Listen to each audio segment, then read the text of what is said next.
Friends and enemies, welcome to Tuesday night double interview edition. Len is here. I am here. I'm missing football for this, Len. I want you to know. That's my choice. Nobody twisted your arm to do this. Yeah, I know. It's, I feel bad for my team. Maybe they'll be able to get it done without me. Let's see. It's kind of a weak opponent tonight, but I'm not holding my breath. We have MrRGnome here. MrRGnome was unknown to me. I don't know, even before he came on the show, really. And I don't often listen to the shows that you do on your own unless you tell me it's something I need to tune into. And I listened to that one. And my wife was kind of in the room or in the area when I was listening to it. And she asked if it was our show or some other show where they were just bashing our show. And so I thought, you know what, tonight I better make some time to talk to this fella. I'm sure we'll have some different opinions. He has opinions on podcasters and and for this, I'll be happy to be more of a fly in the wall. No, it's okay. Like I think we agree on a lot of things too. And as is always the case in Bitcoin, vigorous and honest debate is an important part of moving this thing forward. So before we get started, as usual, the sponsors, EasyDNS. I was about to say Bull Bitcoin. EasyDNS. Mark did a space last night with other friend of the show, Joe Barbudo, talking about CBDCs and Bitcoin and business building and all sorts of stuff and this sort of future for folks like him, folks like us in Canada with the way things are going and the policy positions that seem to be gaining popularity and traction. Look at the DNC if you want to have a bit of a crystal ball glance into the future. Anyway, EasyDNS is a place where you can host your content. Grab a website, port one over. No matter what the case is, Mark will help you. You can run your email through that new domain of yours, fancy, shiny, GPG, PGP, also all the virtual private server stuff that your little heart desires. You can do tons of Bitcoin stuff, nodes, Nostr relays, you name it. BTC Pay servers, sell some t-shirts, sell some pictures of your feet, whatever you like, you pervert. Mark will help you. And there's no fear that your content will be removed. It's funny, Len. We do the other show for Mark, Access of Easy.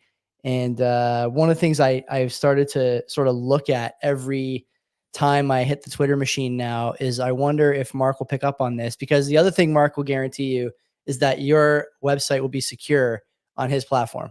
He's ahead of the game on all those things. So CBP Media is the code. Tell Mark we sent you 50% off your first round of buys. That's pretty good. That's pretty good. You can't find that.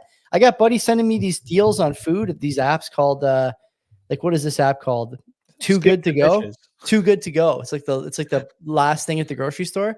Mark is even beating these guys in terms of discounts, I'm pretty sure. But anyway, who's the second sponsor? Bull Bitcoin. Look, we're 57,000. So we just got under the stablecoin territory, 57,000. So yeah, if you're going to buy Bitcoin, a good time to buy. If you're going to sell Bitcoin, it's maybe a good time to sell. Bull Bitcoin has you covered on both ends of the spectrum.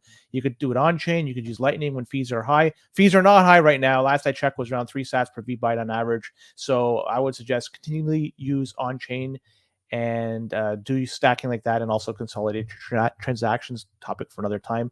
Bull Bitcoin gives you some other options you could do with your Bitcoin. If the price is a price you like, you could start spending your Bitcoin in 2 different ways. Number one, you could pay your bills with your Bitcoin. So when you do that, so you have a car payment, you have a hydro bill, whatever the heck you have to pay, and you could use your Bitcoin to pay for that bill. So one good way you could use Bull Bitcoin to pay for it. Another thing they offer you is you could indirectly spend your Bitcoin in the real world. How can you do that? Well, Bull Bitcoin offers you gift cards that you could buy with your Bitcoin. So that way you can spend your Bitcoin and you live on a Bitcoin standard, so to speak. But you know what? Price is probably going to go up quite a bit next little while. That's my guess, not financial advice.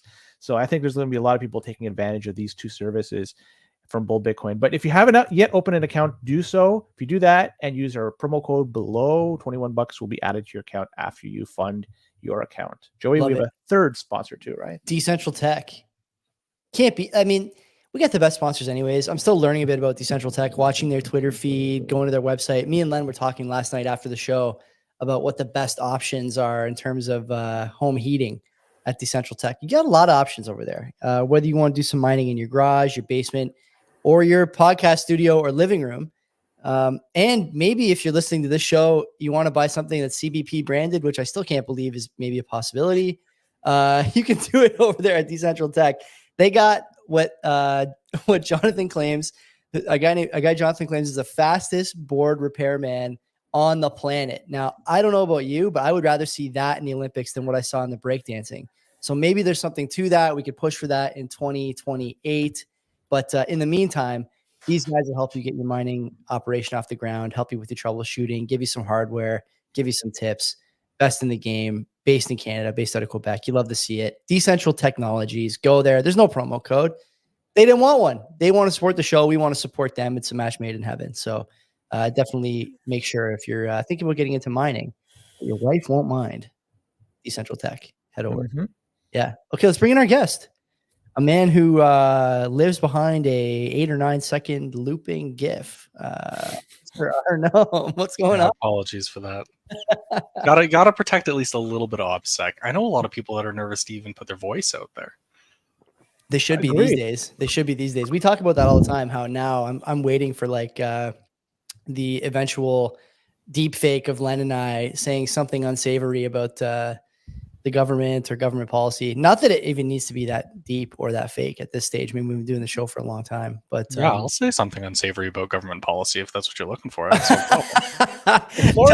Listen, tell people who don't know who you are. It's your second appearance. Tell people who don't know who you are. I'm MrRGnome. I'm Canadian. I've been a Bitcoiner for a long time, over a decade now. I use services like Bull Bitcoin to live on a Bitcoin standard. I really appreciate their new e-transfer features. I really like bills. I love that they're non-custodial. I think that that's really important and something that Bitcoiners don't really think about in the larger space. They're not thinking about who's custodying their coins. They're not thinking about risk. They're not thinking about trust and how Bitcoin, like by its nature, eliminates the need for a lot of this trust. If these companies would set up the way that Bull Bitcoin does, where they can offer a service and instead of making their money by holding your money, that's how a lot of these companies work. They hold your money and then they like basically gamble with it. They rehypothecate it. By using Bitcoin correctly, you eliminate that possibility. And Bull Bitcoin's showing that. So I'm just a longtime Bitcoiner that's become a bit of a activist in the space. I like to educate. I run the Bitcoin Discord server. And yeah, I'm a guy with opinions. I'm a random person on the internet with a big mouth. Aren't we all? Okay, well, tell me a bit about the Bitcoin Discord server. For people who don't know, like CBP has a Discord. There's a couple hundred people in there. You should be in this one too. Although I don't often comment, I do lurk, as the kids say. What's that been like? There's been a lot of controversy over the years. I won't say how many guests and how many industry people have messaged us asking for an inroads with the Bitcoin subreddit, with the Canadian Bitcoin subreddit, with the Canadian Bitcoin Discord over the years, but there's been plenty. You guys run a tight ship, sometimes so tight that people who think they deserve a look from that user base are upset they're not getting it. What are your views on that? How is that going? Talk to me a bit about that. Oh, well, first of all, I'm tickled pink that they're upset. That makes me so happy in ways you can't imagine, because that is the goal. The goal is for us to, through our actions, tell these people to get fucked. We don't appreciate their solicitation. We don't appreciate the way that they wish to buy influence. We think that the current social media space, especially and including around Bitcoin, is so profit-driven and influencer-driven that finding verifiable, accurate information is in fact very hard, and that this actually breeds an enormous amount of harm. People buying and selling influencers. And I'll give you an instance in your industry. Peter McCormack, very popular podcaster. He was recommending one of those, what was it, BlockFi, the lending platform? Yeah. And it goes under and takes how many people with it? And his only response is, well, I've got to feed my family. They stopped sponsoring a while ago. I pulled all my money out. You're left hanging, but I got to feed my family. And the same is true of these, TA artists, and it's true of even people like Andreas. Sorry, it's true of Andreas. This is a gentleman who makes... What's Andreas got going on? That he's Well, Andreas makes his money based on speaker fees, generally speaking. The more people that are listening to him, the more money he makes, just like any influencer, right? That means that he says what's popular. And it's also important that he gets out in front of things. So he's not a laggard, but he's actually in front of it. So for one, he supports shitcoins. He promotes Ethereum, even though he knows that it's not decentralized, even though he watched, what happened with the DeFi drama and the DAO, the Decentralized Autonomous Organization, as that fell apart. he claims that they're decentral. Well, he doesn't claim they're decentral. He knows that they're not, but he promotes them regardless because it's a paycheck for him. And that's the kind of behavior I've come to expect from influencers in this space, is that they'll do what it takes to get a paycheck. And frankly, I appreciate that even though you guys are maybe doing something I don't like by taking payment for commentary, I appreciate that the people that are paying you are generally pretty good actors. I've got some problems with Bull Bitcoin, especially in the form of their recent activity by adopting shitcoins like Liquid. But overall, they are probably the best exchange in the world right now. And I'm glad that they're sponsoring this content, as much as I don't like sponsorship. Same with Decentral, like, great organization. But that's not always true. And there's really no mechanism for us to vet the influence of these corporations and what messages they are trying to bring to Bitcoiners. So in our social space on the Bitcoin Discord, we don't allow self-promotion. I think that's a good policy. I'll just note that from the CBP angle, I think Glenn and I have talked about this before. We both have day jobs. So one of the things we talked about, and the sponsors will all say this, we don't ever go to the sponsors and say, you have to pay us X amount of money, and in exchange, we will say whatever you want, because it's my livelihood. I have to feed my family, as a wise man once said. I think you noted there.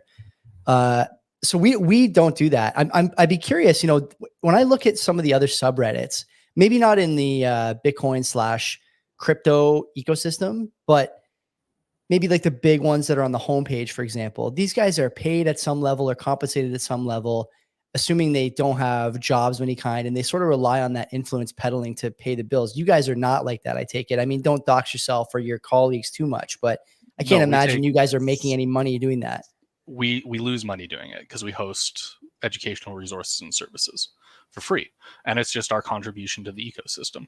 I also was, for many years, as are several of our current moderators in Discord, moderators at RBitcoin, the major subreddit. Yes. And we also control our Bitcoin CA, the Canadian subreddit.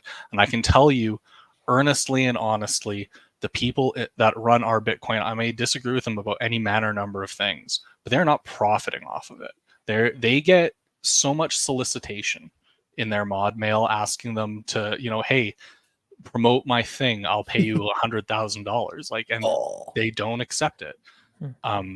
They are doing what they think is right and what they think is best, even though I may disagree with any manner of it. They're not like financially corrupt actors. So what do you make of someone like Natalie Brunell, who is a Bitcoiner at some level? I don't know if she's like the maximalist that maybe the three of us are or closer to, but she spends a lot of time talking to legacy media, presumably getting paid pretty well for those spots on Fox News and Bloomberg and whatever else, working for a company like Swan that maybe is or maybe isn't circling the drain, and maybe is or maybe isn't going to take a lot of customer funds with them. But Thank also, you for saying that, by the way. Yeah, I mean, on this show, we say the unpopular thing. Sometimes the unpopular thing is that Swan is circling the drain. Other times the unpopular thing is that Bitcoin Magazine isn't that bad. We can get into that too if you want. Oh, we're going to get into it. Okay. Oh, no, I can't wait. I can't wait. So how do you feel about like the Brunels, the Callahans, the not to pick on that, power couple, but these sorts of people who, are Bitcoiners, but don't produce a lot of stuff that I think Bitcoiners consume. It's more stuff that legacy financial people consume, or people who are adversarial to our cause consume. Like where is your line on influencer and what people should or shouldn't do as far as associating themselves with Bitcoin in the broader communication space? They are associating themselves with Bitcoin for their own self-promotion. That's what's happening there. They are influencers, like you noted. How do I view them? I view them categorically as cancers in the ecosystems. They fill the space with noise and reduce signal. Wow. They make it more difficult to educate in the ecosystem. They mislead a lot of people with grand rhetoric, because that's what gets people excited, is grand rhetoric. But the reality is no matter how you're using Bitcoin, it is about risk and risk assessment and managing that risk. You are your own bank. You are your own writer of your own programmable money. You are in control and the buck stops with you. Is Bitcoin even right for everybody? Maybe not for some people. These are the hard conversations we need to have around adoption. And that's without getting into any of the technical details of like, maybe you should run a node. What's your use case? Are you a merchant? Have you checked out BTC Pay Server? Like, it's a deep well, even at the most shallow levels. And I think that both intimidates a lot of new users and creates an excuse for a lot of these influencers to say, oh, you know what? Bitcoin's so complicated. I gotta oversimplify it for people. And I actually don't even think a lot of these influencers know anything about Bitcoin. I think that they're there for the attention, and that's why they're saying the things that they are. Like, as you mentioned, it gets them TV spots. It's what works for them. It's how they make their money. You're the product if you're listening to these people. I think that's partially true. Do you think me and Len are influencers? I think that you want to be.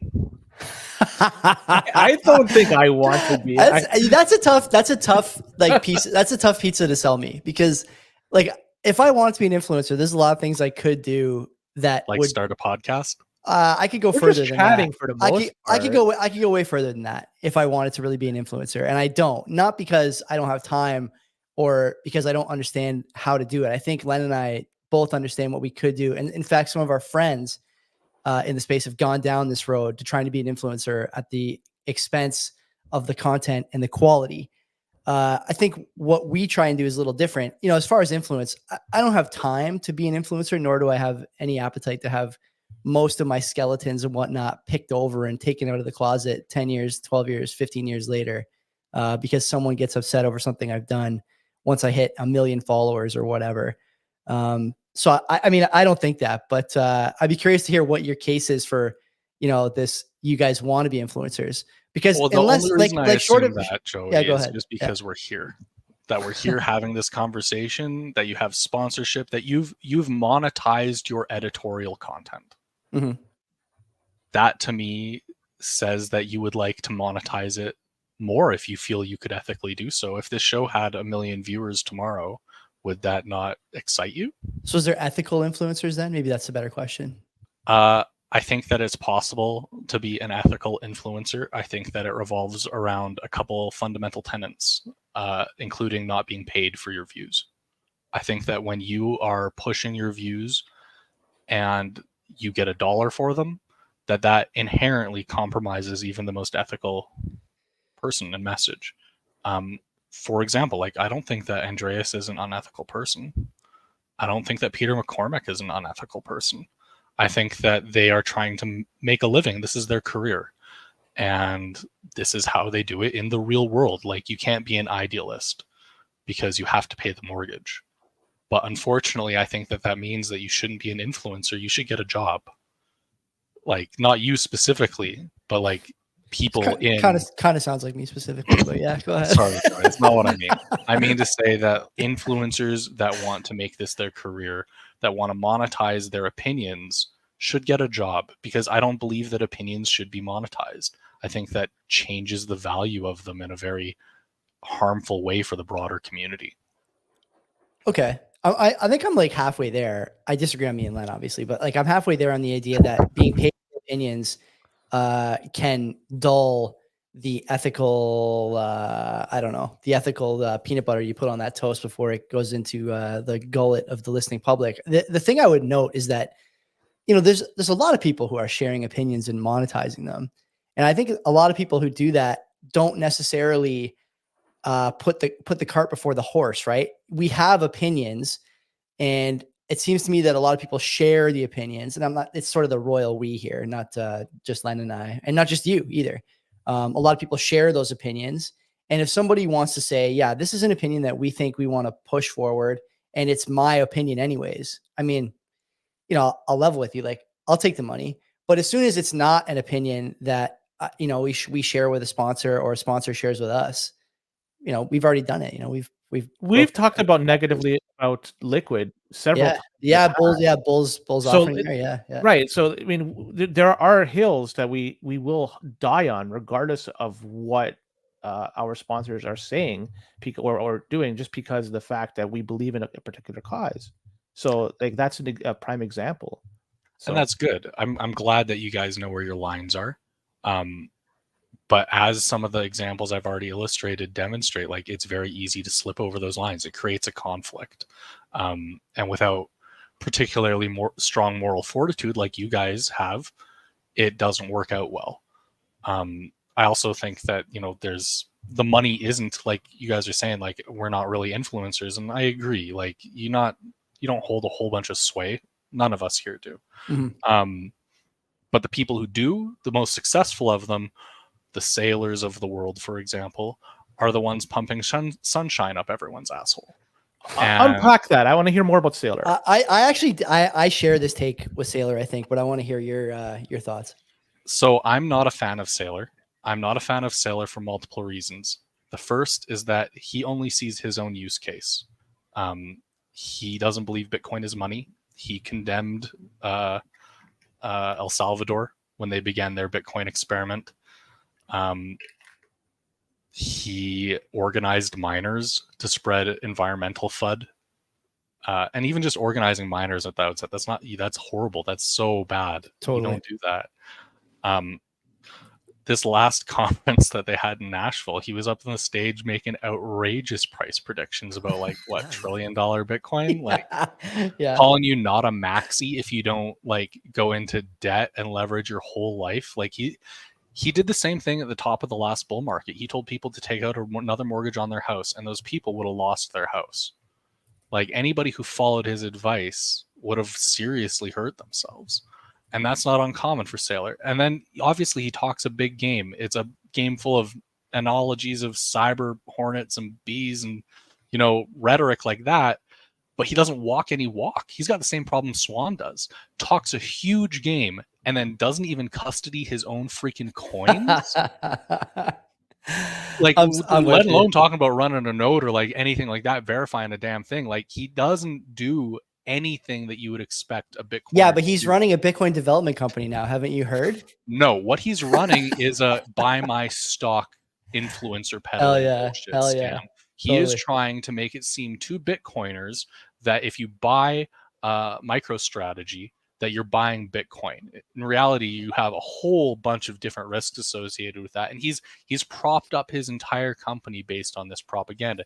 And that's why he's telling everybody these things, is because he wants them to buy his stock. We agree on that. I've been very public about my distaste for the way Sailor carries himself and his media strategy. He is a white whale for a lot of podcasters.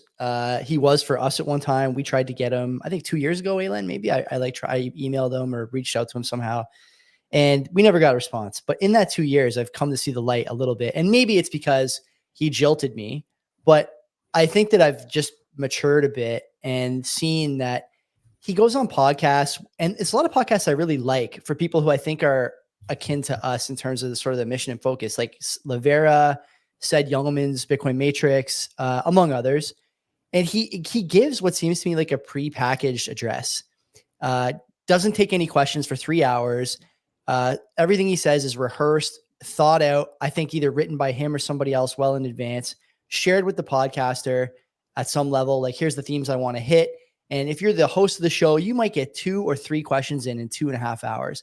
Now, some people, I think the low IQ crowd will say, wow, this guy's so articulate, this stream of consciousness, this and that, the other thing. No, what you're actually seeing is something prepackaged and a narrative that he wants to pass vis-a-vis these platforms who either don't know any better or don't care and just want the views. I think that's a terrible thing to do with your platform. And the more I see him at conferences and at shows, the more that view is reinforced for me. Do you think I have that right? Yeah, if I could, I'd be like the little applause emojis. I'd be like, yay, Joey. So proud of you, Joey. Yeah, it's pretty annoying. Len, what do you got? You take us to the next topic here. Bitcoin Magazine is something I'd love to dive into. I got one right there. I just put one up there yesterday. No, for you, buddy. Why? It was gifted to me. I wore a Real Bedford shirt yesterday on the show and put a Bitcoin Magazine behind me. So how much do you know about Bitcoin Magazine, Joey? It's like, a good do you consider yourself well informed? I am probably a mile wide and an inch deep on Bitcoin Magazine, only in relation to the way they execute the conference, I think, more than anything, and a little bit about UTXO, Bailey's venture arm there. All right, well let's try and like grab a couple more inches of depth here. Okay. Do you know who started Bitcoin Magazine? No. Vitalik. Really? Okay. Yeah. Interesting. Got it. Yeah. So it was made as a shitcoin magazine in part by one of the most prominent shitcoiners in the space. They, for the vast majority of their years, covered shitcoin content equal to Bitcoin content. When they decided that they weren't going to cover shitcoin content anymore, you know what they did? They started making their own shitcoins. They started printing NFTs. They started doing the exact same thing as all of these other shitcoiners. They're the propaganda plaything of David Bailey. And that's all that they are. They hire some influential people who are very smart, and much like others in the space, have decided to take a paycheck to work in the Bitcoin space, even if it isn't exactly what their values are. And that's unfortunate. Names like Shinobi, for example. And there are tons. I'm not even going to begin to try and remember names. But yeah, they promote scams. And then there's all this ordinal / runes nonsense that they're basically endorsing an attack on Bitcoin in the form of the ordinals. Like, ordinals abuse witness scripts. They basically take an if statement and shove arbitrary data into its non-executable code block. Like, it's an always false if statement, never executes, and they just shove as much data as they can in there, and that explodes these witness scripts, and is what it was allowing them to take advantage of the script discount that we put in with SegWit, right? It's basically an abuse of SegWit through a syntax. Yeah. It's an attack. Yeah, I think it's a fair, I'm not saying this not a fair characterization. I may not use the word attack, but I do think there's a case to be made that Bitcoin Magazine is using its messaging power, as great or as inferior as it is in different circles of the Bitcoin world, to what's the best way to put this? Fuck support Bitcoiners. I would say to support its operations. That's the term I would use. It's one and the same. Like, at the end of the day, we know. You know, I'm not so sure shitcoins it's one and the same. I'm not so sure it's one and the same. I think. When was the last time you saw a profitable magazine, Joey? I don't know. I have no idea. I bet you see a dozen profitable shitcoin casinos, though. Anybody that is making these NFTs makes money. Anybody that is promoting these communities makes money. Like, they're following the money. That's the problem. The problem is like, they want to be in the news medium, and like every other news platform out there, they've immediately realized there is no money in offering people free news. There's no money in offering people paid news. You have to get sponsors, or you have to have some kind of side hustle. Their side hustle is these scams. And yeah, there's nothing really else to say about it. They are a shitcoin focused magazine. They always have been. And they are in a little bit of denial about that. And it's frankly really funny to see David Bailey have tantrums about it frequently on Twitter. I don't know. Like, I think that's, I feel like that's a mischaracterization. Like, if somebody wants to buy one of these shitty NFTs or whatever they're called, what are they called? Ordinals? And the runes are the same thing. I'm pretty sure. Or the runes somehow other. Runes are the rug pull on ordinals to make them more palatable and simultaneously reissue them for more money, while also still not actually executing them. Because, like, you can execute these scams in a responsible way. They could take them off chain. The only thing they need to put on chain is like the hash of a Merkle tree root that you can use to validate however many thousands of these NFTs with just a single hash or whatever. They need an off-chain system. I mean, they need to die in a fire, but saving the fiery death, they need an off-chain system. And instead of doing that, they're just iteratively relaunching the same absolutely horribly engineered. It's JSON on chain. It's like they haven't done anything to compact their space usage and footprint. This is the worst engineering I've ever seen in a project whatsoever. It's a shitcoin. It's shitcoins. This is what shitcoins do. They engineer absolute garbage. They make a scam, tell people it has money, and sell it. And that's what Shitcoin Magazine is doing, is they are both enabling and participating in that fucking nonsense. I mean, I think we'll agree to disagree on this one. The only reason I say that is because, like I said to Len before, and it's the reason that Bailey and Goodwin came on this show a while ago, a show where I did give them a little bit of shit over some of this stuff, as well as the UTXO, this sort of arm's length relationship with the magazine. My stance, and I think it's relatively sane, is that these guys could do a lot worse than ordinals and runes. Number one, in terms of funding the operation and in terms of quote unquote scamming Bitcoiners. Number two, should we really be surprised that the most secure chain, the chain with the most Lindy, the chain that's going to be the most secure in the future, the most independent, is the one where people want to run this kind of stuff? Absolutely not. You're 100,000% right about that. And we've always had scams on Bitcoin. Absolutely. It's about identifying them and not socially encouraging them. You understand? I get it, but what is the why is this? Now I'm not saying I buy this they're stuff. making something that has absolutely no value or function and selling it as though it does to gullible people that don't know any better. Yeah, it is not non-fungible. It is entirely fucking fungible. You know how I know it's fungible? They reissued the same damn shit on runes instead of ordinals. Just like they reissued the ones that were on the shit coins. Like, it's copy and paste, people. We've had it for a while. Do you think that the conference is a net positive these days or no? No, I don't think that. Tell me why. Locally described as the Bitcoin conference has yet to be, because it's a platform for shitcoiners. Okay. It has always been a platform for shitcoiners and misinformation, and unfortunately, that is a trend that continues. Even at its best, at its most applauded, as we saw in Nashville, it is a place for political grandstanding now, and for Saylor to try and convince people that they need to go into debt as much as is possible. It is a place where you see shitcoins, but bad information, misinformation, and people trying to get one over on each other. It is, you know what I think a good Bitcoin conference is? Your local meetup. Your local meetup has more quality content in it. I guarantee you, if you live in an urban center in Canada, go to your local meetup. There are good ones in Toronto. There are good ones in Montreal. There are good ones in Vancouver. There are good ones in Calgary. There are good ones in so many different places in Canada. That why do we have a conference that costs you $600 to get into the door, that teaches you nothing, presents enormous risk in giving you horrible advice, and exists mostly as a networking event for industry, which, to be fair, they have to often pay like $8,000 to $10,000 just to participate in the networking part themselves. Bitcoin is free information and code. The idea of paying this kind of money for non-information offends me. I can tell. Okay, so I'll ask you the same question I asked Len on the air. We had a little tete-a-tete back in, I don't know, I guess it would have been May, June, something like that, in the lead up to the conference. There's a lot of people who go to that conference that you just described as sort of a scam and a fraud. Guys like Matt Odell, Christian, CK, others who I think, we would all sort of qualify as good Bitcoiners, solid maxis who want the best for Bitcoin.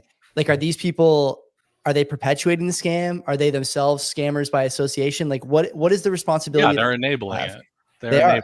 Yeah, they are. They're both giving them money. They're giving them their platform and support. They're raising hype. Like, they are in every way enablers. Len? No more comment on this. I don't know. I've exhausted this topic. Okay, so we don't want to step on any popular podcast. We can. Like, Matt's been on the show. I told him there's some stuff I disagree with him on. I think that there's there's some things he's not concerned enough about, other things he's too concerned about, and it's annoying. We just had Bailey and Goodwin on. That was the first 15 minutes was a little bit intense. I think the chat seemed to think so as well. And there's been other guests that we've had that I think I disagree with on a lot of things. And we speak pretty freely about the things we disagree with over here. I think the question that the question that people have to answer, whether it's me or you or anyone else, is at what level are we willing to share the message, or maybe at what concentration, I should say, are we willing to share the message if the sacrifice in terms of potency is that it reaches 100 million people instead of the 60 people at the bar at the meetup, right? Like, how many? You're not getting a lot of new 100 million people. That's fantastic. The question is if you had to destroy any quality to the message to do so, then it's not. You just that's it then. Okay. Yeah. So the question is there any signal? So when you look at like the information that Saylor is giving people, there's no signal in anything Saylor has to say. It is rhetoric. It is hopium. It is really bad advice about debt. And It's, you know, his own practices of doing things like denying use cases. Says Bitcoin isn't money. Like, how can you respect a guy that says Totally. Bitcoin is money? I totally agree with I've that. been using it as money for 10 years. How the hell are you to tell me that I don't exist, sailor? Yeah, it is a bit much, that guy. And frankly, that's not an uncommon position to have. It was so interesting watching the public rhetoric transition from, you know, we'll call it 2012, 2013. It was a lot of, you know, be your own bank. Forget PayPal. PayPal sucks. You know, we're going to be our own bank. Verify everything, trust no one. And then it became all about HODL and Moon, and now people don't even run nodes. People don't run. Joey, do you run a node? You already Joey, I see that look in your eyes. If you're asking, you already know the answer. The answer Joey. is no. I know. Can I ask why not? I've been meaning to start it for 2 years and I haven't done it. I'm just. We'll lazy. get you to start it. I think we are closer. There's really no excuse. More than ever. It's literally a 10-minute exercise to start the thing syncing, and then a 0-minute exercise to let the thing stay on. Like there's really nothing to it on my part. Connecting, a wallet client or whatever is the next step in that process. But there's no excuse for me not having done it by now. Obviously, like there's no rational reason for that. You know what? There are times when maybe you don't want to run a node, and those are times when you're not transacting. If all you ever do is hold your Bitcoin, and you had a node when you received it, you know you have that Bitcoin.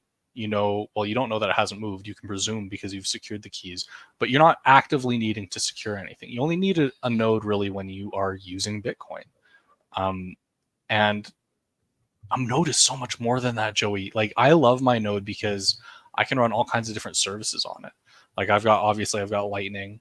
I've got my own block explorer. I've got my own mempool explorer. I don't have to leak any kind of private information to third parties. I don't need to trust that what they're telling me is, in fact, the truth of the state of the chain. And I don't need to be worried about events like, for example, the 2013 reorg, where, you know, for however many hours we had blocks coming in that eventually got reorganized. There was an active, like, there are occasions in Bitcoin's history where active forks have happened. We have 2 active chains being built upon at the same time. And it is crazy and it is scary. And light clients aren't entirely protected. They are vulnerable to this kind of thing. If you aren't running a node, you have to ask yourself, who am I trusting? Am I trusting the wallet provider, like my Coinbase wallet? Am I trusting Coinbase? Am I trusting a random node in the case of like Electrum, where they just randomly pull one from, or a handful from the thin air? Yeah.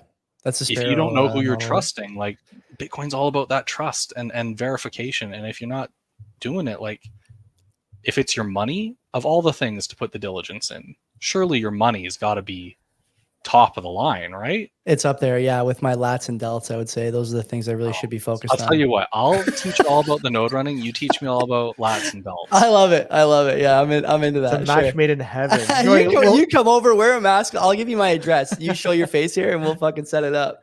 I'm into it. Yeah, no, I'll show you my face privately. That's no problem. I go to my local meetups and stuff, and you know, don't wear a mask or anything like that. This is a revelation.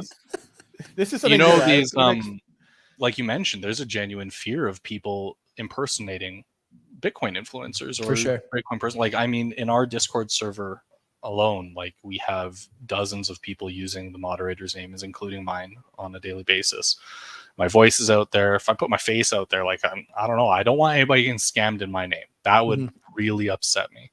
Do you think there's a lack of sophistication and concern in the broader space about OPSEC? I mean, we talk a lot about, we go to meetups and do these things. Like, I don't know how you introduce yourself at meetups. Maybe you don't say you're MrRGnome. People don't know your voice or whatever. No, I go by a different identity. Exactly. So, like, is there like a lack of concern from Bitcoiners? I mean, sure as shit, we are fucked on this show, but like, you know, people who are not sharing their information, their name, their face, like, is this the way as the meme goes, or is there, like, you know, some happy medium here between being part of a community, using a name, using your face, whatever? Like, I'm not ashamed to say that there's people I've met in Bitcoin and didn't know before Bitcoin who, like, I've become pretty good friends with, had to my house for dinner. You know, my wife knows their wife, stuff like that. Absolutely. I don't know if that's a good idea or a bad idea. Where do you come down on that? I am of 2 schools of thought. I think both are equally valid. The first school of thought is that you share nothing and you be like Bitcoin is a separate part of your life that you isolate, and nobody knows your face, nobody knows your name, nobody knows your voice, nobody knows anything. I think that that's the safer of the two philosophies of how to approach things. The other philosophy, and this is the one that I take, is that you're very public. And the first thing you're public about is your security. I don't have access to the majority of my Bitcoin. It exists in multi-sig and geo-distributed wallets. It has time locks associated with it to both prevent my immediate access as well as to disperse my coins on the occasion of my death, for example. It basically is my last will and testament in and of itself. My beneficiaries will come together and they will spend it some years after my passing, assuming that I don't reclaim it first. And those looking to do something like this, Liana Wallet is an excellent tool for amateurs to begin building something like I've just described. What did you call it? Liana or Leon? Liana, Liana. Okay. Interesting. And it's a fantastic little wallet. It's desktop only, I believe. And it provides a graphical user interface for you to basically drag and drop, adding spending conditions to your coins. You create a descriptor, right? If you're familiar with what descriptors are, a descriptor being a code description of your basically your private keys, your derivation path, and whatever scripts are necessary to fulfill the spending of those sets of UTXOs. And yeah, Liana Wallet create the best user interface that I've seen to date for users that want to make their own custom advanced scripts. So anybody interested in doing that. But in terms of like the privacy and versus transparency thing, I feel that by being very transparent about the fact that the most that you can ever get putting a gun to my head, the most that I could possibly give you is my hot wallets and maybe like my emergency fund, depending on the month. Yeah. Is a disincentive to attack me. This is the right way to do things. Len and I have been pretty public about that too. Like, without going into too much detail, I don't have access to any of my Bitcoin. So I think a lot of people should operate this way. The one thing that I think the wallet community doesn't talk about enough is that the only convenience that the wallet should give you is deposit convenience. The spend should be a fucking hour-long process as far as I'm concerned. And there's other wallets, like you said, hot wallets, blue, green, whatever. You want to use Sparrow on your desktop, fine. Where you can spend more quickly, more conveniently, and without too much trouble. But anything that requires a hardware signing device, I would say the spend should be next to impossible. I'd like to see someone come up with that. D's in the chat, obviously from CoinKite. So maybe we can go to wallet wars here a little bit, because I'd be curious about some of your takes on what you see in the space, these sort of public spats between Rodolfo, MVK, and the seed signer guys, the ledger guys. Okay, I just want to interrupt here because I'm not sure. MrRGnome doesn't tend to go on Twitter a lot from my conversations with him. So he probably has missed all this. These must leak into the Yeah, I haven't Discord. seen a ton of this drama, but like, for example, I have previously been a big fan of CoinKite and Coldcard. Previously. And well, yeah, they've taken some steps that I'm not entirely fond of, including, again, supporting these NFT shitcoins through their whatever sats chip, whatever it is.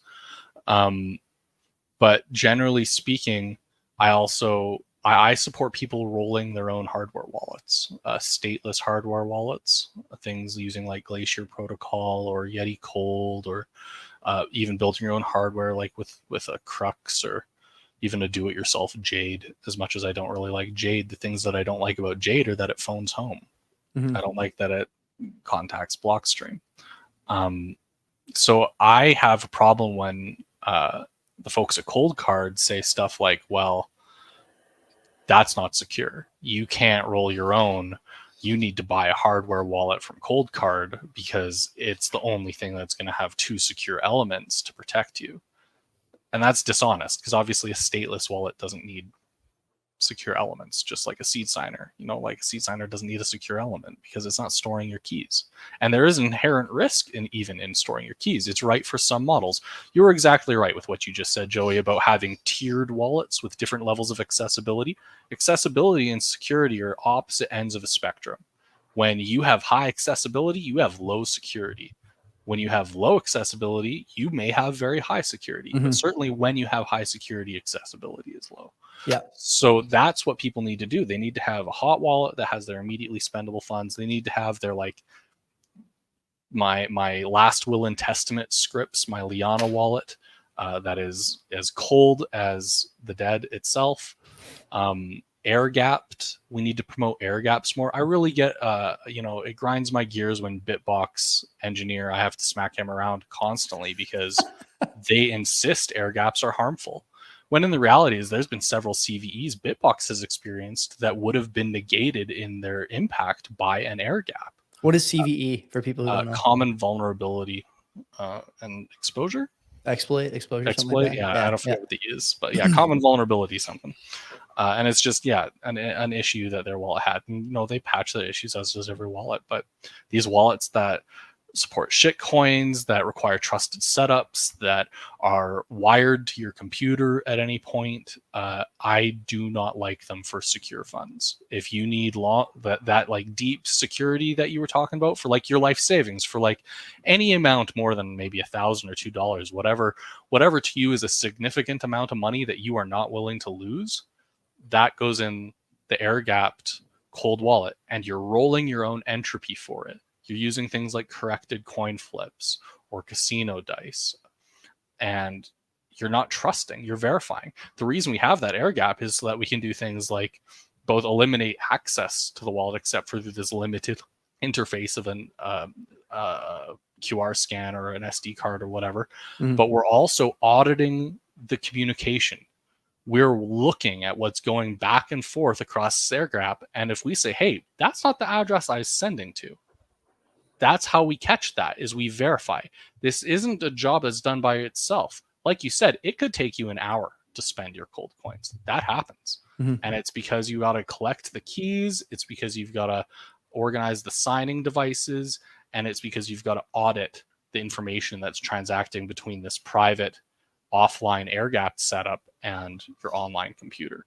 It should take, like, in my opinion, minimum an hour.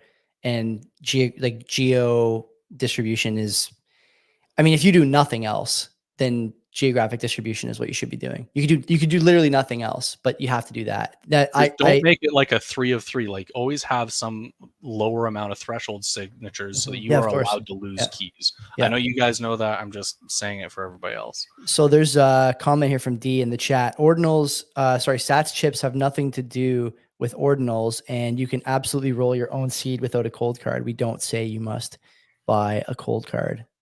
I absolutely roll my own seed with my core. So I am a cold card user. Great. I enjoy cold card. I do roll my own entropy with it. And I think that it's fantastic. You're able to cut things like the NFC out. And I think that's great. I'm going to have to take a look at my notes here at some point, because I do know that CoinKite was supporting this ordinal stuff. So I'm going to have to dig into that a little bit. Let me just do that after the show, I guess. Because I mean, I'd be curious to hear what you think. You're very knowledgeable of things you've spoken on so far, even if we disagree. Like I always say to Len, any guest who wants to come on, speak honestly, and with the receipts, we'll do it. Now, I want to hit on at least one more thing here before we go.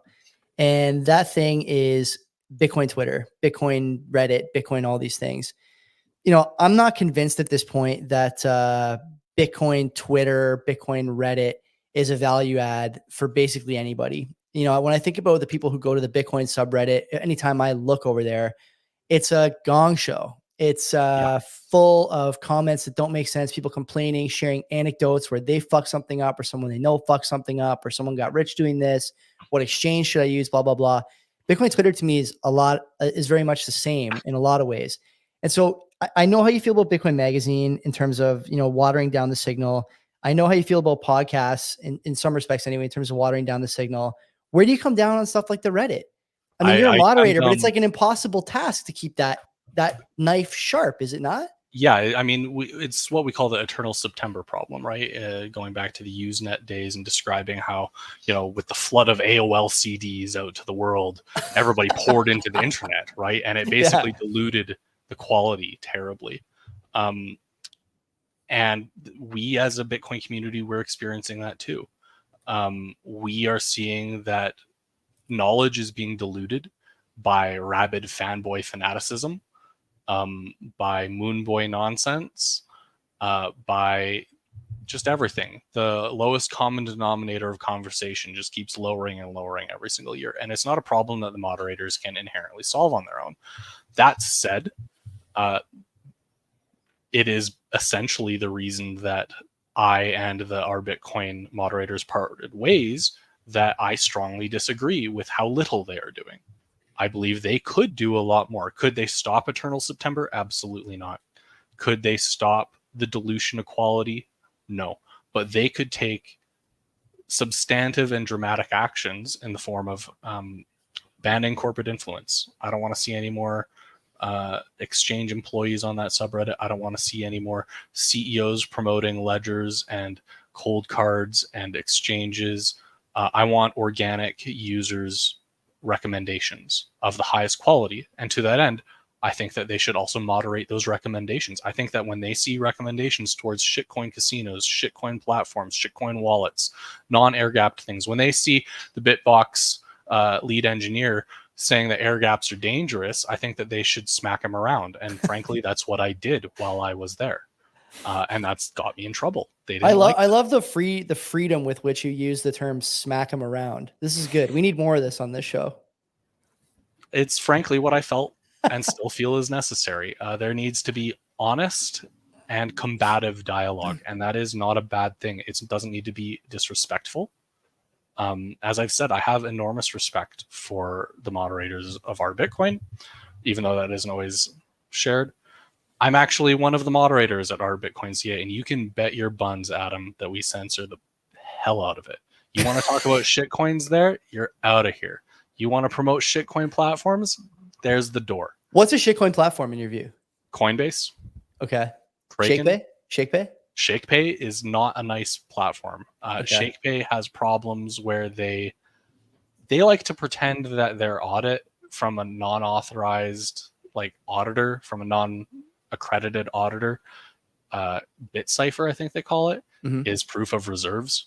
They don't seem to understand that proof of reserves, and this is apparently a thing that all the exchanges have decided to do, is proof of reserves was a proposal, I think by Greg Maxwell, that suggested you take your Bitcoin and you create an invalid spend of it. So you sign a transaction with an invalid input in it. So you can prove that you can sign for all of these coins. Thus, you can prove you have these reserves.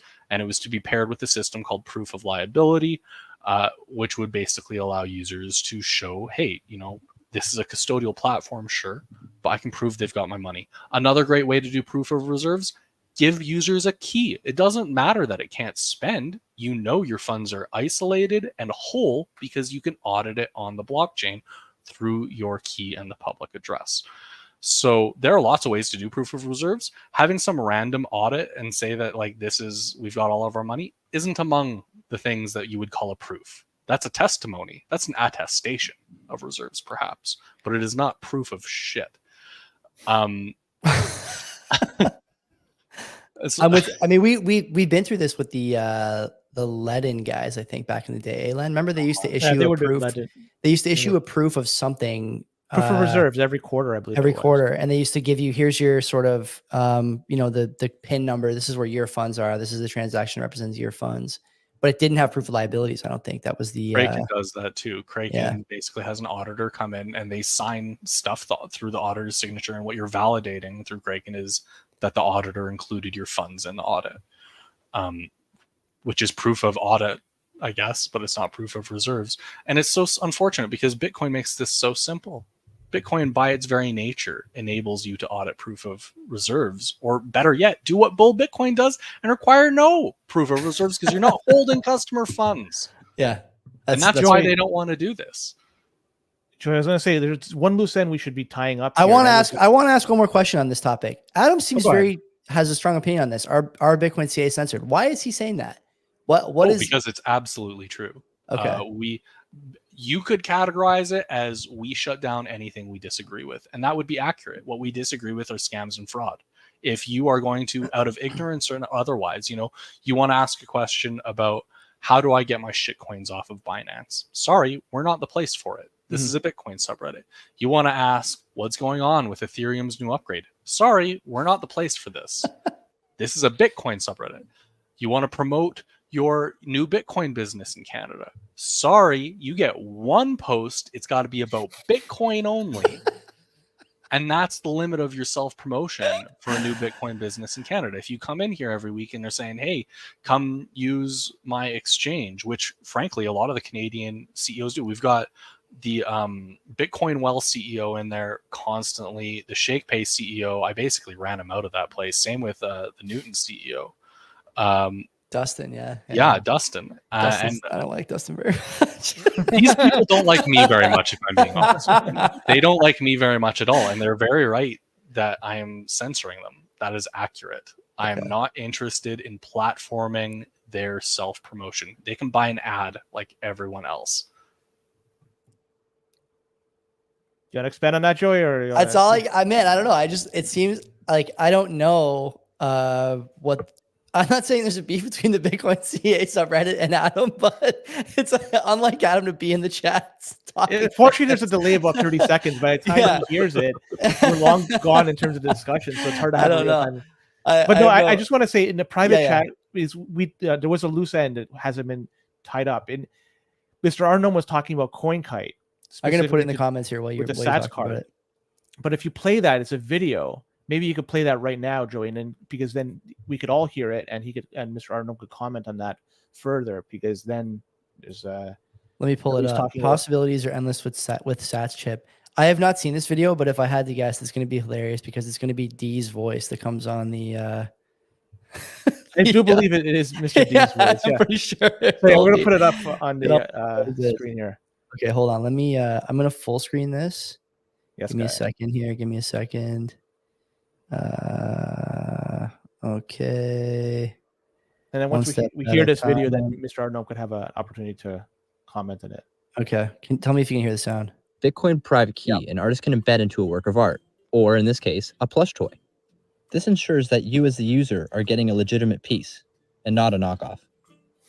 Let's take a look at the information the little hodler's holding. Pretty damning so far. Tap your phone on the Sats chip embedded in the little hodler. Now click the link and the information of your little hodler should show up on the screen. This includes the title, description, creator, rarity, card identification number, and ensures that the Sats chip is valid. And that's it, all just using Bitcoin primitives. If Bitcoin private key, an artist can embed into a work of art. Okay, well, I mean, can we all agree that that was an NFT that was described? There was a prime minister once, right? The proof is the proof. Is that? I don't know. So whatever verbiage you want to call it's that, a physical plush toy. That is. I love him. Okay, all counts to saying I got to check the tweet, so I'll bring that up. You guys keep talking. I just feel like that is them enabling and promoting this NFT art nonsense. They are trying to create non-fungible art and sell it as the value of it is it's non-fungible while going through their, their own centralized verification validation service. All right, so we had some. I'm a big CoinKite fan. I wasn't always. They started out completely wrong with that Copay wallet bullshit back in the day, doing web nonsense. Then they came out with Cold Card, and it was, after the Mark III, it's been rock solid. Hats off to them. They're one of the better companies in the space. I am a strong believer in holding our friends accountable. Those are the people that it is most important to hold accountable because, frankly, our friends are the only ones that give a damn. Shitcoiners don't care that, you're being critical of them and calling them shitcoiners. People that are genuinely want to be pro-Bitcoin, want to be, doing something meaningful in the space, like Bull Bitcoin, like I hope Bitcoin will. These are the people that I expect are going to be the most responsive to criticism. They may be doing so much better than everyone else in so many ways, being, for example, non-custodial in the case of those two exchanges, or having excellent dual secure element security in the cold card. Cold card security is fantastic, frankly. Air gap native supports rolling your own entropy, absolutely fantastic. But that doesn't mean that they don't screw up. And this is one of those screw ups that CoinKite's made. That's all it is. Yeah. Okay. Fair enough. I mean, I went to my phone there and was not surprised D was messaging me about what was going on in the chat already. But he's making the case that I don't agree it's just for NFTs. It's for an authenticator. It can be used for NFTs, sure, but it was created before ordinals. This is ultimately the crux of so many of these discussions, right? Like it's not made for this use case that they're advertising it for that use case. That one's a pretty damning example, I would say, D. That's a tough one.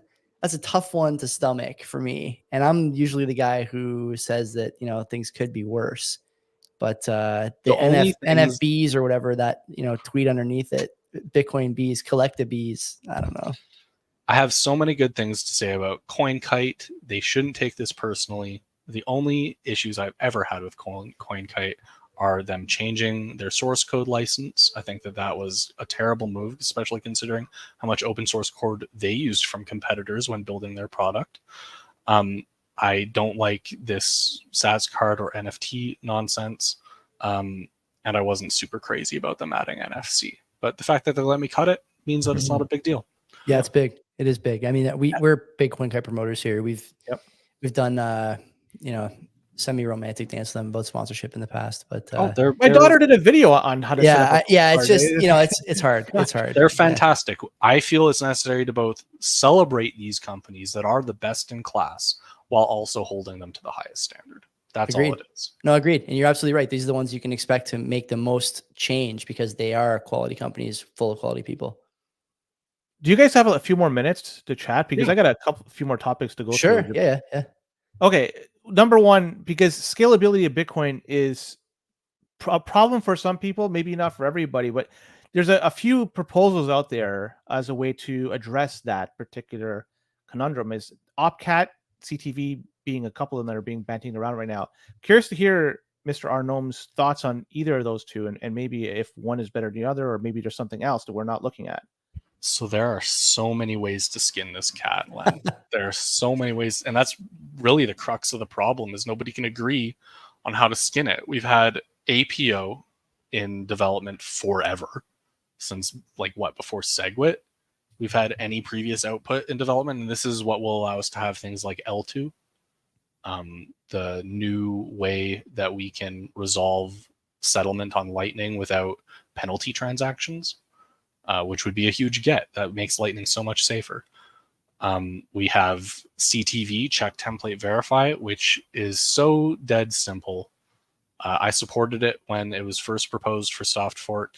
A lot of people didn't. And going back to one of my earlier points, one of the reasons a lot of people didn't support CTV when it first came out is because folks like Andreas jumped on it. They didn't even read the BIP. They just started making wild claims about how this can be exchanges will use this opcode to blacklist certain addresses and prevent you from withdrawing to your wallet and doing all these things that frankly you could do with just multi-sig or some selective whitelisting. Yeah. In the first place today, and have nothing to do with the BIP at all. But these are all possible solutions that have various trade-offs and benefits. I think at this point, personally, I would support APO. I would support CTV.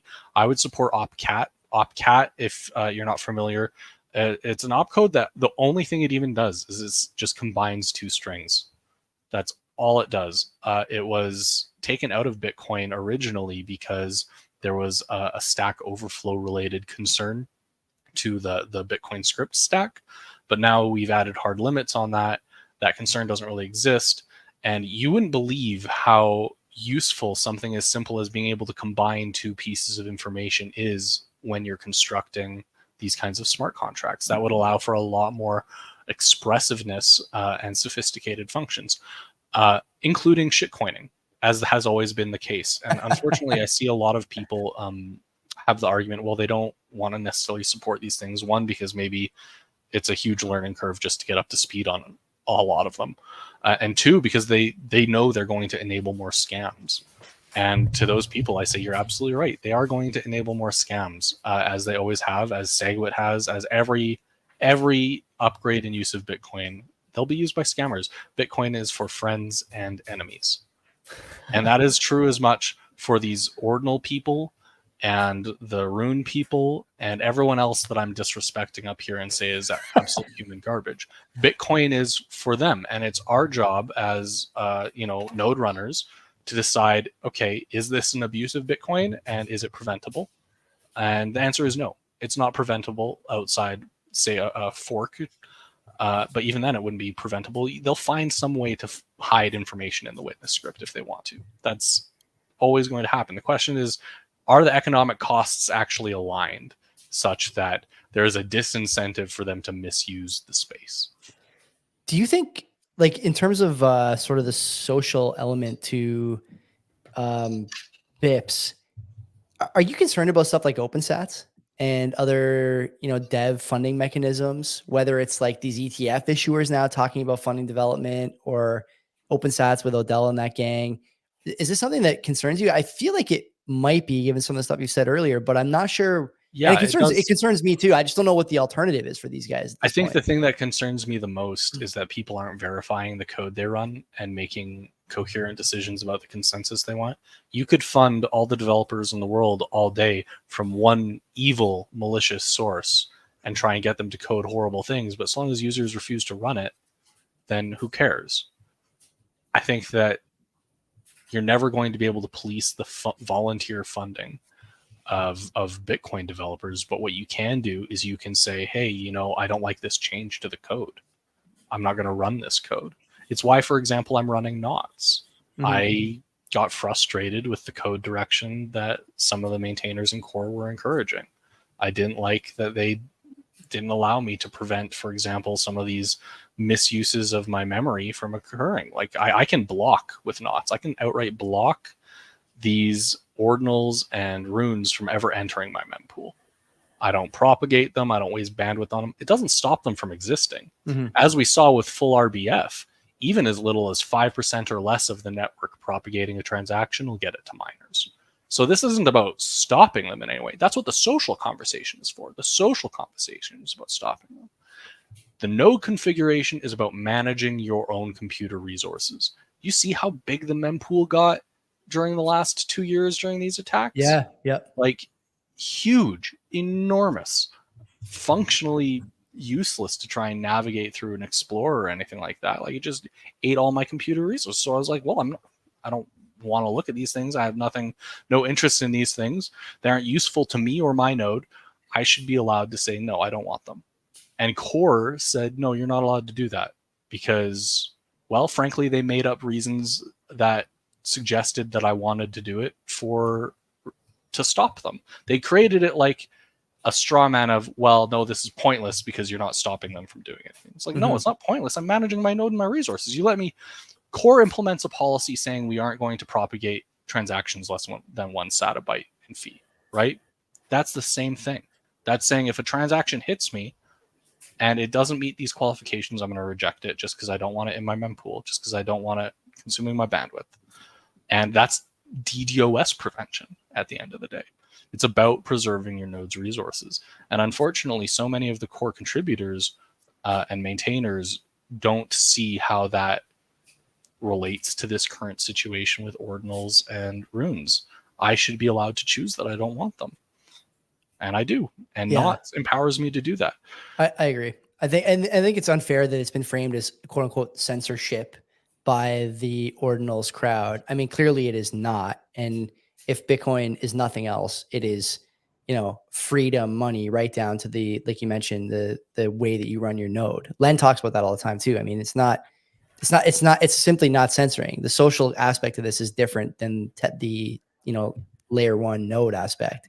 And these guys didn't seem able to make that distinction when this was a really heated debate, if you could even call it that, about a year ago at this point. Yeah, it was heated, mostly because I feel it was heated mostly because ordinals were abusing the script syntax that I described earlier to get that witness discount. Mm-hmm. Now that they've moved to op return in runes, technically they're being significantly better Bitcoin citizens. Yeah.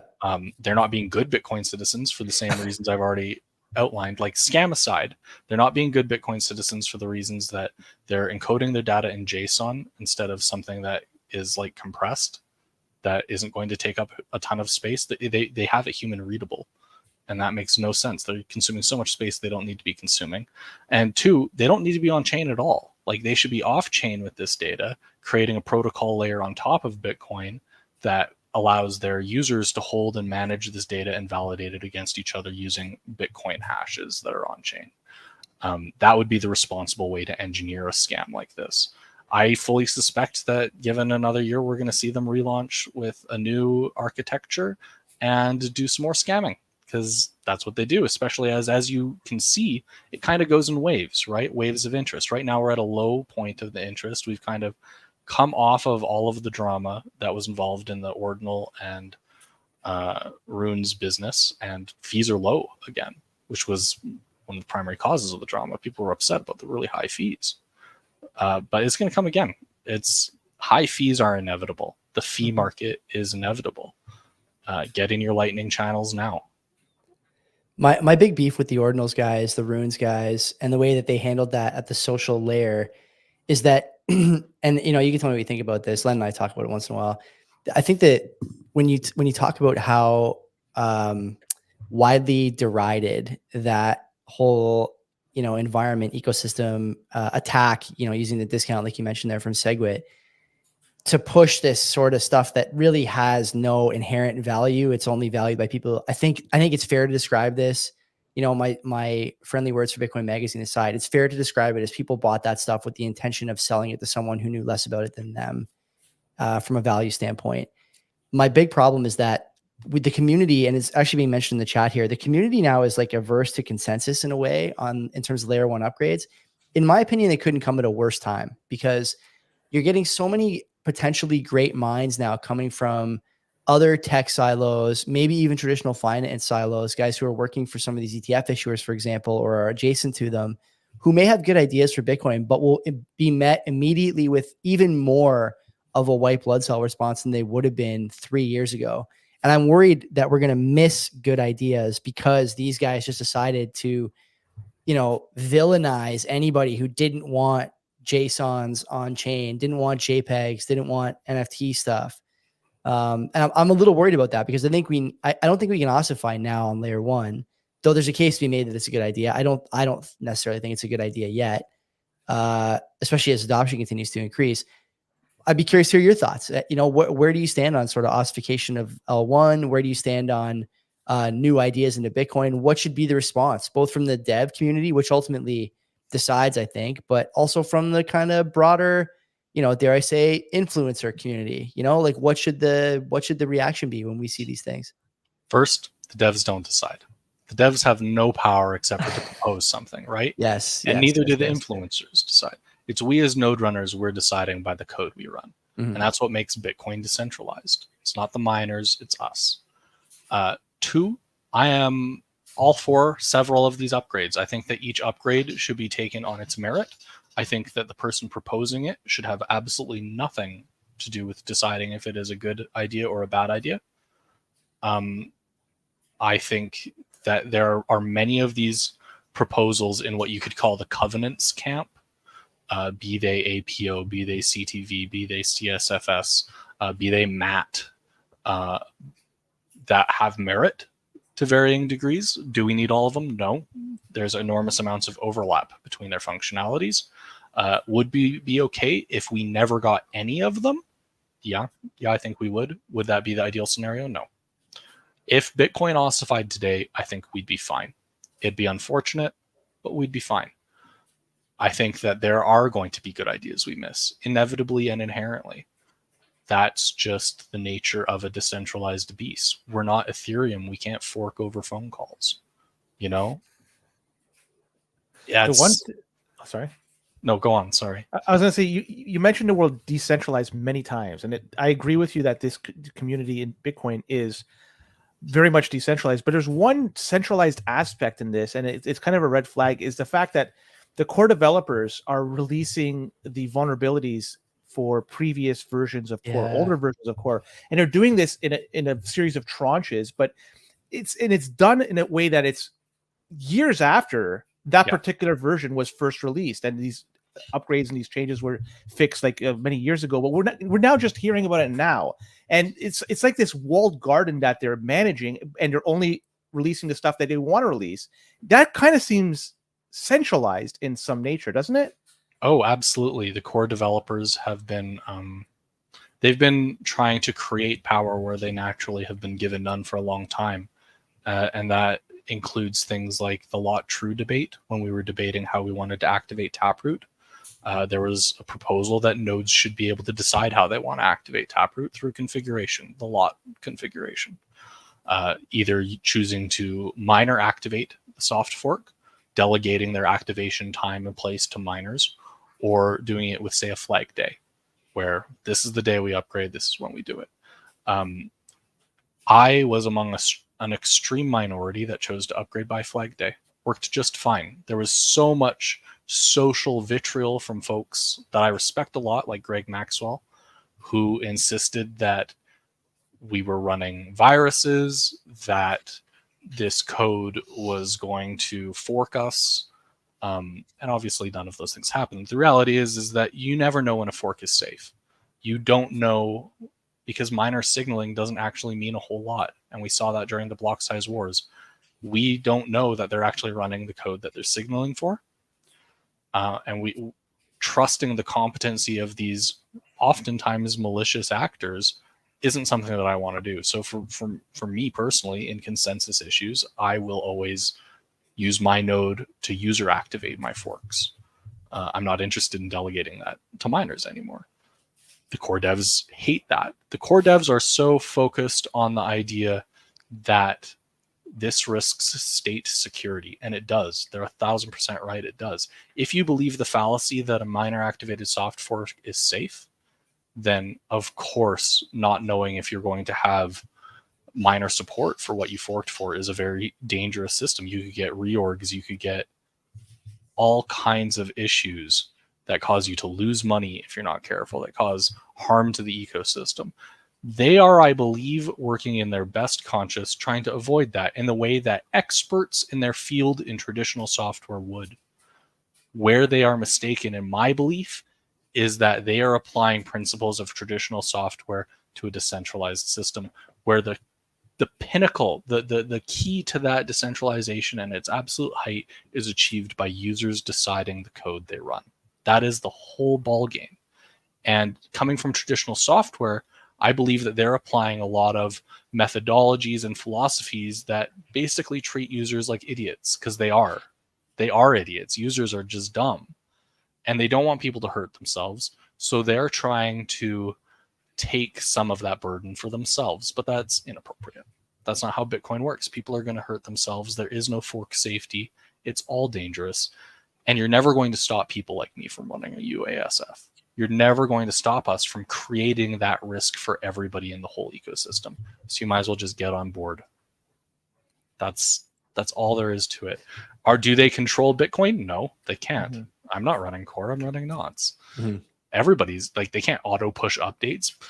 Developers don't have this kind of special power to decide what the consensus of Bitcoin is, and they can barely influence it. They're certainly not social people. No, I think that the power they have is grossly overestimated. Do I think that they have taken a couple actions in the name of user safety, including these disclosures Len is talking about, that in my opinion are entirely inappropriate? How long they've waited for the vast majority. I believe they have overclassified a significant number. If you have a vulnerability that is solved by me not clicking the same link twice and restarting my node, that is not something that requires a 3-year disclosure. I will admit some things are going to require 3-year disclosures. Like if there is the ability for someone to steal your coins in any way, shape, or form running a given node version, that is unacceptable to release in a timely manner. But if the only risk is that your node turns off and you got to turn it back on, that is unacceptable to hold to your chest for 3 years. Mm-hmm. I understand it's out of an abundance of cautions. I understand that it is very professional in our industry to, if you have like, say, the kind of situation they're thinking about. I get where they're coming from, but they aren't looking at the unique way that Bitcoin works and functions as a decentralized code base. They are empowering themselves indirectly by taking these decisions away from users that use core and forcing them to use other software. Yeah, I So think the decision isn't gone. You can still make the decision. You just can't use core to do it. That's right. I think, Len, you know, some of those vulnerabilities, even Pfizer would have disclosed before 3 years, you know, would have been that long. Would have been that long. I got nothing else. Mr. Gnome's been great so far. I don't know. I have one last thing, and it's gonna be quick. It's just, and it's more of an FYI to everybody, and it's the Bitcoin and beers that takes place on the Bitcoin Discord. I just want to say it's high signal. It's a great place to go to just chit chat about Bitcoin and anything else. This happens periodically, just, you know, a spur of the moment. And Joey, I'd recommend next time they have it, you should certainly jump on it. It's a fun time, and even I'm guilty of not going frequently, but I try to go as a listener as much as possible. And I've been invited many times to go on stage, but a lot of times it's due to fiat mining requirements. I can't go on, but yeah. I mean, do you have anything planned? What time are they having beers that you're fiat mining and can't get on stage? Honestly, it's often in the middle of the day. So this Bitcoin and beers is basically our version of community chats. This is like how we do a podcast. Is we get everybody in a chat together that we can, kind of like a Twitter Spaces, I guess. I don't know. Don't use Twitter. And we just have a conversation and we get hammered. And it's often a very blunt conversation. It covers whatever the topics are of the day. They're not scheduled. Anybody can run one. And it's kind of how we've been getting our conversations out there from the Bitcoin Discord. We post them on the Bitcoin All Caps YouTube channel. And it's not just beer. Sometimes you get baked too along the process. Is that true? Okay, yeah, we always get baked. Len absolutely frying the reputation of Bitcoin. Well, the coherency of the discussion changes from the beginning to the end. It's just, I buy my THC with sats. All right. That's it. Arno, tell people about where they can find. I mean, normally we say like find more of your stuff, more about your company. You have nothing to I'm show, not here I guess, to promote anything, right? Yeah. Like, So what do you want to say to people? Is I want to promote. Go learn something you don't know about Bitcoin. Go push the boundary of your knowledge. It's an infinitely deep well. You don't need to know everything, but go to a place like lop.net/Bitcoin. There's a community resources there, all kinds of stuff. Go to learnmeabitcoin.com. There's all kinds of amazing technical information there. Go to the Google developer mailing list and keep track of what people are talking about. And even if you don't really understand something, just kind of like keep reading. Eventually, just by immersion, you start to grok it. There are so many ways to expand your Bitcoin understanding. Is it necessary to use Bitcoin to understand all this stuff? No. All you need to do that is know how to, choose the code you run a node, and secure your wallet. But for the grander scheme of things like programmable money, you want to program your money? It's awesome. You should do it. You should program your money. Get a little taste with that Liana wallet, and then go check out, some Bitcoin scripting stuff. Like Jimmy Song's got a book, Programming Bitcoin. Go check it out. Go learn something. That's all I can ask of you. And if you need help understanding what you're learning or looking for resources, you can always find a helpful community in the Bitcoin Discord, and you can find it just by searching for Bitcoin in the public Discord server. You can also find it linked in the sidebar of our Bitcoin CA at Reddit. This is very strong. I want to just, for people who are curious about Liana, I am. This is wizardsardine.com/Liana. Yeah, that's the one. Okay, interesting. Check it out. Give it a run. I'm going to check it out while I edit this when we're done. That's it. Our Bitcoin CA, our Bitcoin, and our Gnome. Thank you for coming back on the show, sir. We appreciate it. Thanks for having me, you guys. Appreciate it.